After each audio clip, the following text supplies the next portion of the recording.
Hi everyone, this is Dr. Mandy Bean and I'm here to talk about ELED 544 for this spring 2021. A couple of notes here. I'm just going to be going through the syllabus to explain a couple of highlights and I do hope you take some time to read it yourself. My office phone is my cell phone during these times of COVID. Please use it as needed, and my email.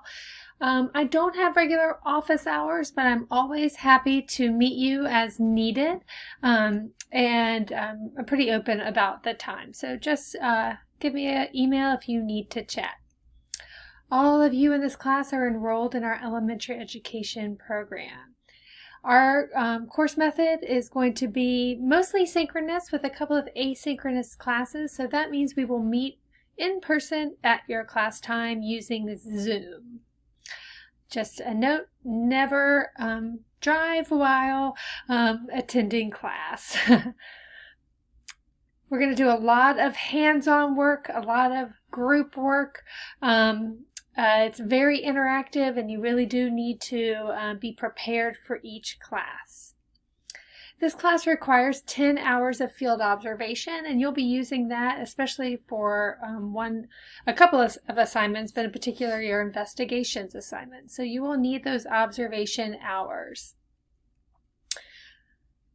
I hope that you have all of the technical things that you need in order to have a successful class. Of course, we all understand technical issues occur, and we will deal with those as we go along. This course is not self-paced. There are very specific deadlines, and I am a bit of a stickler. I like for things to be turned in when they are due. So please do what you need to do to become organized and stay organized for the semester. Always happy to meet one-on-one. We are very collaborative in this class, so I like this. Be positive in your approach with others and diplomatic in selecting your words. Let me know if you have any accommodations.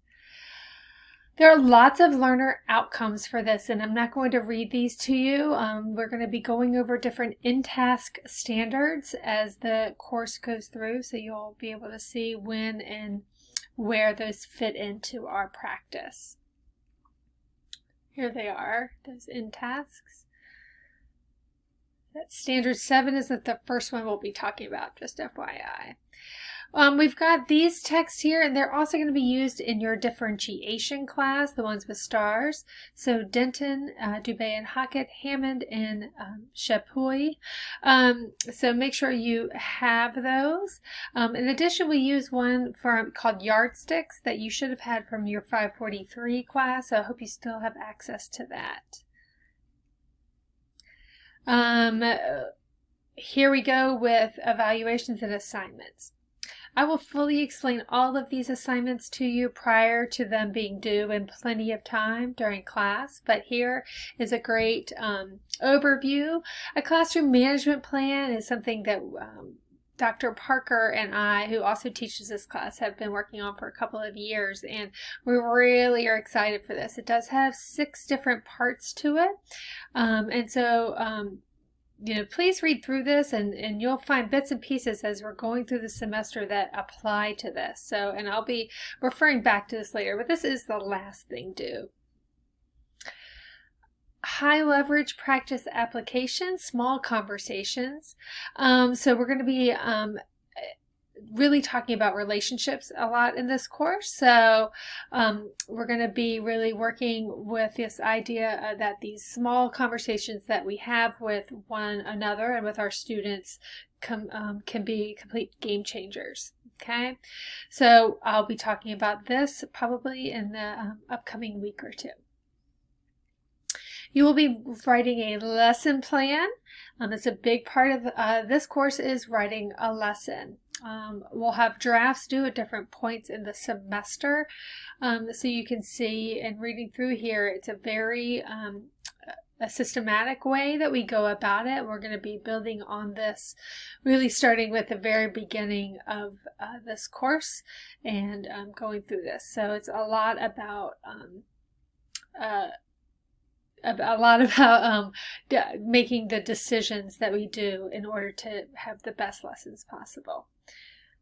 Okay, so PBA stands for Performance-Based Assessment, and this is one that is required for this course, but also required in life because planning is important.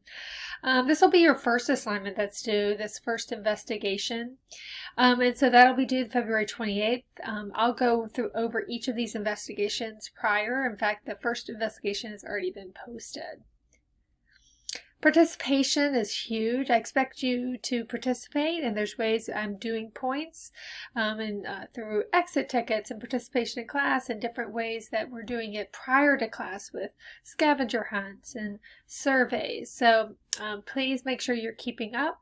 Please make sure you're on time. And if you are not in class, please, or you're not planning on coming to class, you're sick, what have you, I understand things happen. Please let me know because I am expecting you there. Yeah, we're going to be doing lots of different ways to have your participation. Please always use Times New Roman, Calibria, or Arial when you are doing your writing. 1-inch margins, 12-point font. Okay? Here we go. As far as percentages, I wish that was on the same page. 30% is your weekly grade. 15% is that management plan. 20% are those investigations. 20% are, that's lesson planning. 20% are your field investigations, and then those high leverage practices. So spread out. You can see the grading is here. And this is our class schedule. One note, and it's right here. I tend to find articles that are updated and things like that. So while this is, as accurate as can be, and yes, we, for example, we're definitely reading Denton this week. We're definitely reading Hammond, but I might have something else that I might change up from these certain videos. Where you will find exactly what you need to read each week is in the session material. So while the syllabus gives you the word framework for what we're doing, always check those session materials for what we're doing. So you can see, yeah, pretty busy. We'll meet asynchronous a couple of times this particular week, and probably another week as well. We'll take a break and have a work session during week 10. And I'll talk about that once we get closer, and then all the way down to the end of the semester. At the end, you'll see our commitment to you, and then some policies and resources that are important, and then rubrics, okay? Highly recommend you read through these rubrics, okay, as they are pretty important when you begin really digging in. Of course, this is the lesson planning one, making sure that you have all of the components that are necessary. So that's all for that. This is your inquiry, your investigations rubric. And then this is the template that you're going to be using in order to build lesson plans, which is pretty exciting. All right, guys, so that is our syllabus. I hope this is helpful, and I look forward to the semester. Take care. Bye-bye.